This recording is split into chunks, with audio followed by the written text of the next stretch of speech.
Hello friends, स्वागत है आपका हमारे यूट्यूब चैनल पर।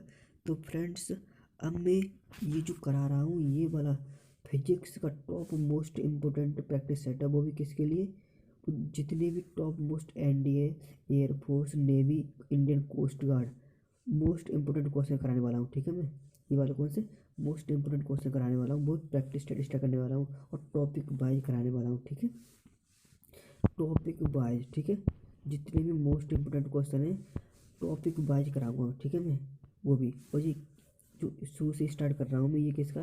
प्रकाश के परावर्तन और अपवर्तन से मोस्ट इम्पोर्टेंट क्वेश्चन है रखे मेरे प्रीवियस ईयर के। ठीक है, यहाँ पर भी तो मैं स्टार्ट करूँगा। उससे पहले मैं आपको बता दूँ कि ये इंडियन कोस्ट गार्ड, जीडी और सभी के लिए मतलब वैलिड है। ठीक है, वो टॉप 25-25 क्वेश्चन रखूँगा। ठीक है, मैं हर सेट में 25 क्वेश्चन, हर सेट में 25 क्वेश्चन। ठीक है, वो भी टॉपिक वाइज। ठीक है, तो मैं स्टार्ट कर रहा हूँ, टाइम वेस्ट कर दूँ। अगर वीडियो अच्छी लगे लाइक करना, शेयर कर देना, चैनल को सब्सक्राइब कर देना। ठीक है, तो मैं स्टार्ट करने जा रहा हूँ।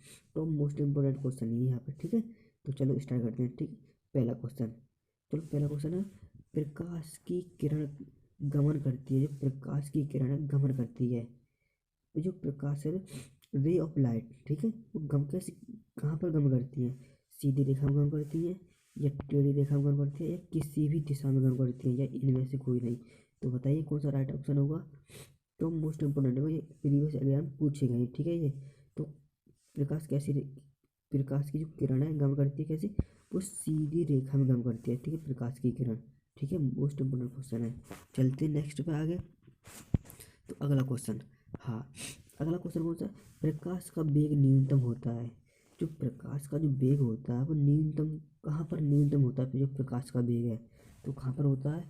बताइए, निर्वात में होता है, या जल में होता है, या वायु में होता है, या कांच में होता है? तो कहाँ पर होता है? जो प्रकाश का वेग जो न्यूनतम होता है वो होता है कहाँ पर? कांच में। ठीक है, मोस्ट इम्पोर्टेंट क्वेश्चन है। ठीक है, चलते हैं आगे। तो अगला आगे देखते हैं। हाँ, मोटर चालक, जो मोटर गाड़ी के चालक के सामने लगा हो रहता है वो कौन सा मिरर है, कौन सा दर्पण है जो मोटर कार गाड़ी के चालक के सामने लगा रहता है? तो कौन सा दर्पण है वो बताइए। तो समतल दर्पण है, या उत्तल दर्पण है, या अवतल दर्पण है, या उत्तल लेंस है? तो बताइए कौन सा दर्पण है वो। वैसे ये तो हो ही नहीं सकता, चूंकि लेंस है ये। ठीक हो, ये नहीं होगा। हाँ, दर्पण हो सकता है, मिरर हो सकता है। तो बताइए कौन सा होगा। तो वो होता है उत्तल दर्पण। ठीक है, मोस्ट इम्पोर्टेंट क्वेश्चन है ये वाला। ठीक है, एग्जाम में कई बार पूछा गया है। ठीक है, मोटर मोटर गाड़ी के चालक के सामने लगा रहता है, क्या लगा रहता है? उत्तल दर्पण। ठीक है, चलते हैं आगे नेक्स्ट क्वेश्चन पे हम। तो अगला क्वेश्चन है हमारा, हाँ, चौथा क्वेश्चन। मोटर कार के हेडलाइट में किसका प्रयोग होता है?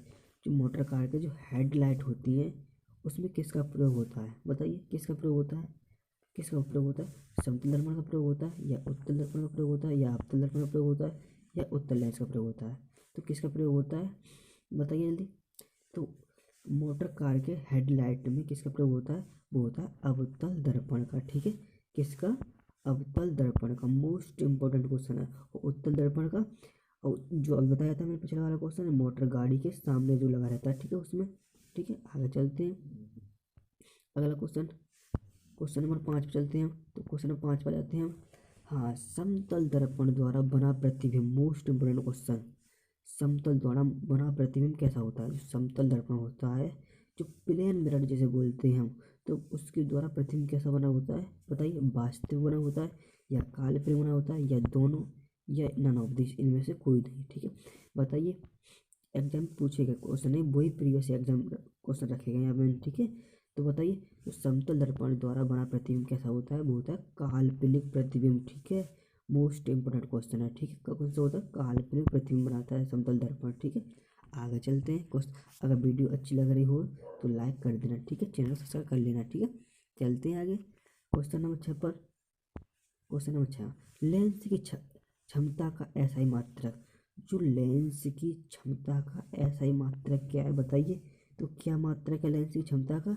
डायोप्टर, ल्यूमेन, लक्स, या एंगस्ट्रॉम? तो क्या है मात्रक लेंस की क्षमता का? लेंस की क्षमता का मात्रक है बताइए। तो मैं बता दूँ आपके लिए, तो क्या है? डायोप्टर। क्या है? डायोप्टर मात्रक। ठीक है, लेंस की क्षमता का एसआई मात्रक। अगर मैं बात करूँ एंगस्ट्रॉम, तो एक एंगस्ट्रॉम में कितने मीटर होते हैं, तो एक एंगस्ट्रॉम में होते हैं, इसे इससे डिनोट करते हैं, ठीक है। तो कितने मीटर होते हैं, 10⁻⁻10 मीटर, ठीक है। मोस्ट इम्पोर्टेंट क्वेश्चन है, ठीक है। चलते हैं आगे, क्वेश्चन नंबर 7 में चलते हैं। हाँ, क्वेश्चन नंबर 7 में आता है 2D क्षमता वाले लेंस का फोकस सांतर क्या कितना होता है। तो 2D क्षमता वाले लेंस का फोकस सांतर कितना होता है, तो बताइए कितना होता है, बताइए। तो फोकस हम जानते हैं F इजिकल टू 100/P, जी का है क्षमता, क्षमता, ठीक है, यही है। तो यहाँ से निकाल दो F इजिकल टू 100/2, तो कितना बचा 15, तो कितनी आएगी 50 सेंटीमीटर, ठीक है। मोस्ट इम्पोर्टेंट क्वेश्चन है, ये पूछा गया है, ठीक है। कितनी 50 सेंटीमीटर, ठीक है।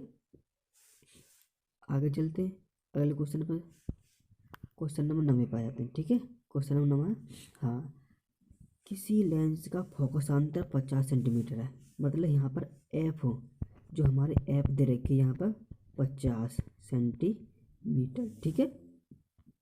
कितनी दे रखी है हमारी फोकसांतर 50 सेंटीमीटर, ठीक है। हमसे क्या पूछा, उसकी क्षमता पूछी है, ठीक है। तो उसकी क्षमता हम कैसे निकालेंगे, हम जानते हैं, हमें पता है, हमने सूत्र बताया था आपके लिए। तो सूत्र था 100/P, ठीक है, बताया था ये। तो यहाँ से P निकालेंगे तो क्या हो जाएगा 100/F, ठीक है, हो जाएगा। तो 100, तो 100 हमारे लिए कितनी दे रखी है फोकसांतर, इधर रखिए 15, तो इससे इसे काटेंगे तो कितनी बचेगा 2। तो कितने डायोप्टर का लेंस बन जाएगा, वो भी उत्तल लेंस है, ठीक है। पॉजिटिव वाला ही लेना है हमारे लिए, ठीक। अगर यहाँ पर अवतल होता तो क्या लेना होता, नेगेटिव लेना होता, ठीक है। तो कौन सा लेंगे हम, D option is the right answer, ठीक है। चलते हैं नेक्स्ट क्वेश्चन पर। अगर अब वीडियो अच्छी लग रही हो तो लाइक कर देना, ठीक है। चलते हैं अगले क्वेश्चन में, क्वेश्चन नंबर 10 में पा जाते हैं। हाँ, जो प्रकाश के किरणों के समूह को कहते हैं, जो प्रकाश के जो किरण होते हैं उनके समूह को कहते हैं, क्या कहते हैं, उनके समूह को क्या कहते हैं, प्रकाश स्रोत, किरणपुंज, प्रदीप्त या प्रकीर्णन, क्या कहते हैं, क्या कहते हैं बताइए। तो प्रकाश की किरणों को समूह को क्या कहते हैं, क्या कहते हैं, प्रकाश स्रोत, क्या कहते हैं, प्रकाश स्रोत कहते हैं, ठीक है। चलते हैं नेक्स्ट क्वेश्चन पे आगे। तो अगला क्वेश्चन है क्वेश्चन नंबर 11। हाँ, उत्तल लेंस की क्षमता, जो उत्तल लेंस की क्षमता होती है वो पॉजिटिव होती है या नेगेटिव होती है, या पॉजिटिव नेगेटिव दोनों होती है, ऋणात्मक धनात्मक या बोथ, या इनमें से कोई नहीं, बताइए कैसी होती है उत्तल लेंस की क्षमता। तो उत्तल लेंस की क्षमता कैसी होती है, पॉजिटिव। अभी पीछे वाला क्वेश्चन आया था, ठीक है, नवा क्वेश्चन, उसी में उत्तल लेंस की क्षमता पूछी थी, ठीक है। तो पॉजिटिव में लेते हैं हमेशा, ठीक है, उत्तल लेंस की क्षमता।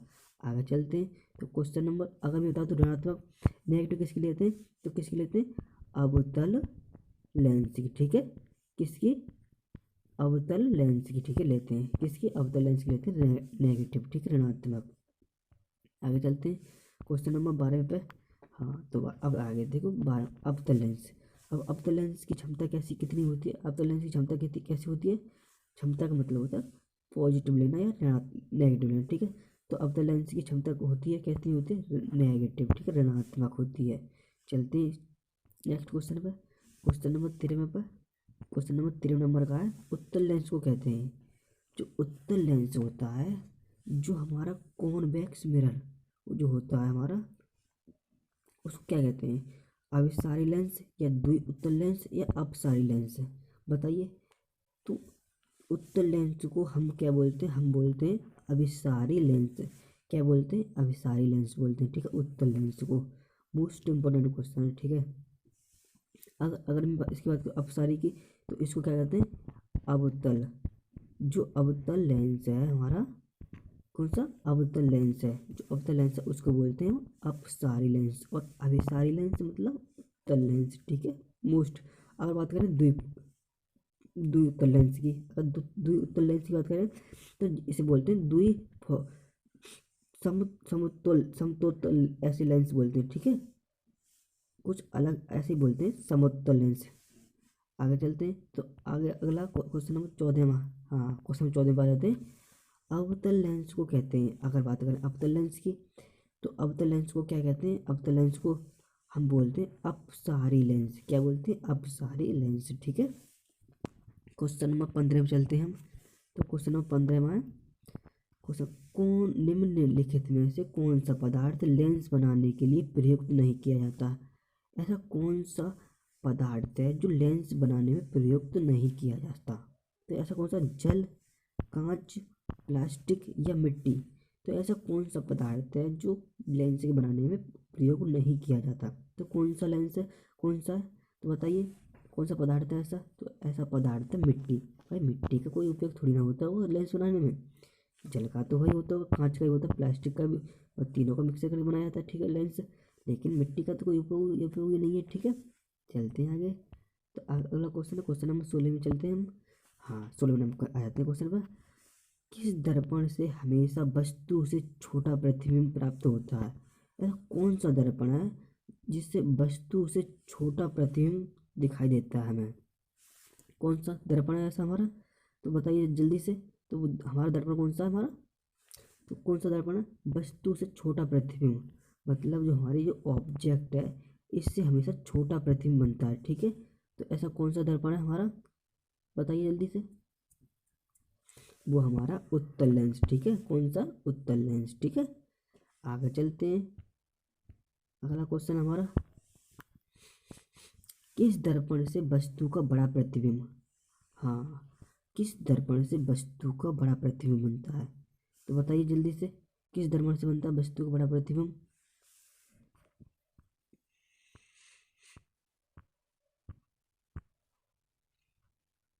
हाँ बताइए जल्दी से।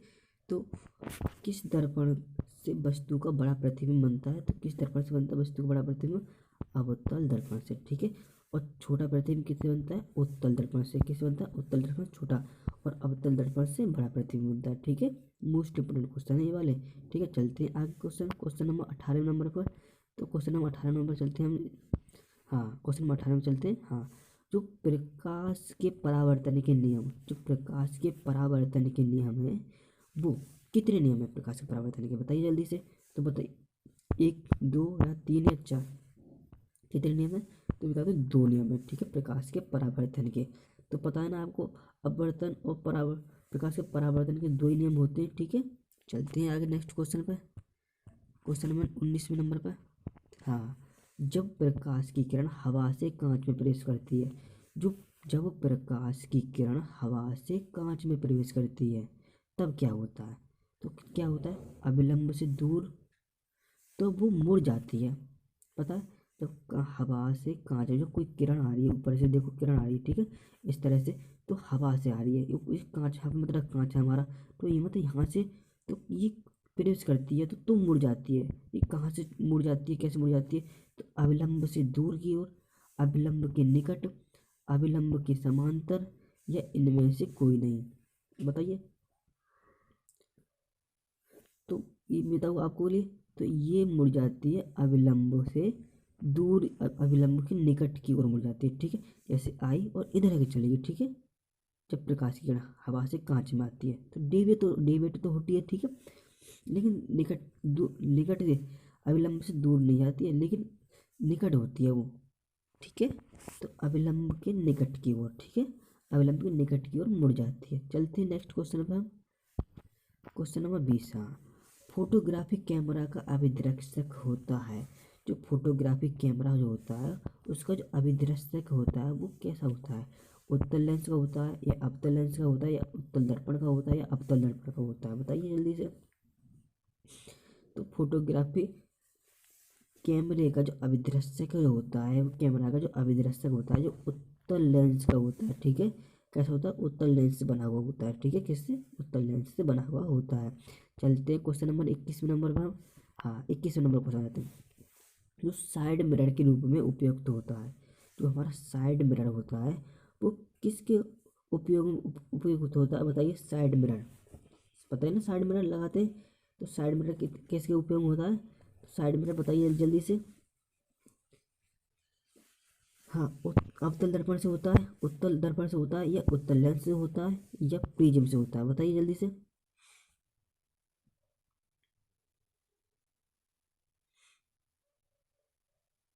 तो मैं ही बता दूँ आपके लिए, तो चलो बता देते हैं। तो किसके किसके लिए कैसा बना होता है? उत्तल दर्पण का, ठीक है, साइड मिरर। बताया ना आपको, ये क्वेश्चन पीछे बताया था मैंने, ठीक है। आगे चलते हैं क्वेश्चन नंबर 22 नंबर पर। क्वेश्चन नंबर 22 नंबर आए थे, एक अवतल दर्पण की फोकस दूरी 10 सेंटीमीटर हो तो उसकी वक्रता त्रिज्या कितनी होगी, बताइए। तो इसकी आर पूछिए हमारे लिए, क्या पूछिए, आर पूछिए। और हमसे एफ दे रखा है यहाँ पर 10 सेंटीमीटर, ठीक है। वो भी कौन सा, अवतल दर्पण, वो भी नेगेटिव लेनी है, ठीक है। लेकिन ऑप्शन में कोई नेगेटिव नहीं है तो कोई दिक्कत नहीं है, रेडियस पूछिए। हम जानते हैं कि जो फोकस दूरी होती है वो रेडियस की आधी होती है, ठीक है। क्या होती है, रेडियस की आधी। तो हम बता दें, तो हमें लिखा नहीं आर, तो आर निकालने में 2f हो जाएगी यहाँ पर, ठीक है। तो आर बराबर 2 × 10, 10 सेंटीमीटर दे रखी है हमारी फोकस दूरी, ठीक है। तो 2 × 10 बराबर कितना आ जाएगा, 20, ठीक है। तो 20 आ जाएगा, तो कितना हमारा 20 सेंटीमीटर, ठीक है। B option is the right answer, ठीक है, क्वेश्चन नंबर 22 में का। चलते हैं आगे अगले क्वेश्चन पर, क्वेश्चन नंबर 23 नंबर पर। हाँ, निर्गत किरण एवं अविलंब के बीच के कोण को कहते हैं, जो निर्गत किरण है और अविलंब के बीच के कोण को कहते हैं, क्या कहते हैं, आपतन कोण कहते हैं, परावर्तन कोण कहते हैं, निर्गत कोण कहते हैं, या इनमें से कोई नहीं। तो क्या कहते हैं बताइए जल्दी से। तो मैं बता दूं आपके लिए, तो ये बोलते हैं निर्गत कोण, ठीक है। क्या बोलते हैं, निर्गत कोण। आगे चलते हैं क्वेश्चन नंबर 24 नंबर पर। हाँ, सरल सूक्ष्मदर्शी में किसका उपयोग होता है, जो सरल सूक्ष्मदर्शी में किसका उपयोग होता है, बताइए जल्दी। हाँ, बताइए जल्दी से। तो किसका उपयोग होता है, अवतल दर्पण का होता है, या उत्तल दर्पण का होता है, या फिर अवतल लेंस का होता है, या फिर उत्तल लेंस का होता है। तो सरल सूक्ष्मदर्शी में किसका उपयोग होता है, बताइए जल्दी से। तो किसका उपयोग होता है, बताइए जल्दी से, किसका उपयोग होता है। तो किसका उपयोग होता है, उत्तल लेंस का उपयोग होता है, ठीक है। सरल सूक्ष्मदर्शी में किसका उपयोग होता है, उत्तल लेंस का, ठीक है। चलते हैं नेक्स्ट क्वेश्चन, क्वेश्चन नंबर 25 में पर। हाँ, किस लेंस के द्वारा काल्पनिक प्रतिबिंब बनता है, किस लेंस के द्वारा काल्पनिक प्रतिबिंब बनता है, ठीक है। किसके द्वारा बनता है, तो काल्पनिक प्रतिबिंब किसके द्वारा बनता है, बताइए जल्दी से। उत्तल लेंस के, या अवतल लेंस के, या बाईफोकल लेंस के, या इनमें से कोई नहीं, ठीक है। तो इसका आंसर आप हमें कमेंट बॉक्स में बताएंगे, ठीक है, बताएंगे इसके आंसर, ठीक है। अगर वीडियो अच्छी लगे तो शेयर करना और चैनल को सब्सक्राइब कर लेना, ठीक है। और लाइक जरूर करना, ठीक है। और बताना कि हमारे ये फिजिक्स का जो प्रकाश के परावर्तन अपवर्तन से संबंधित है, इसकी और भी प्रैक्टिस सेट लेके आऊँगा, ठीक है। 25-25 क्वेश्चन रखूँगा मैं, जो प्रीवियस ईयर एग्जाम के, ठीक है। टॉपिक वाइज प्रैक्टिस सेट कराऊंगा, जितने भी एयरफोर्स और नेवी और जो आईसीजी इंडियन कोस्ट गार्ड वाले, जीडी और डी वाले, सभी के लिए, ठीक है। Top most important previous year के एग्जाम प्रैक्टिस सेट ला रहा हूँ मैं, ठीक है, ये वाले। तो इससे जो अगला प्रैक्टिस सेट आएगा उसके 26 नंबर से क्वेश्चन स्टार्ट हो जाएंगे, ठीक है। तो हर प्रैक्टिस सेट में 25 क्वेश्चन इंक्लूड करूँगा, ठीक है ना। तो चलते हैं, आज के लिए इतना ही है। Thank you.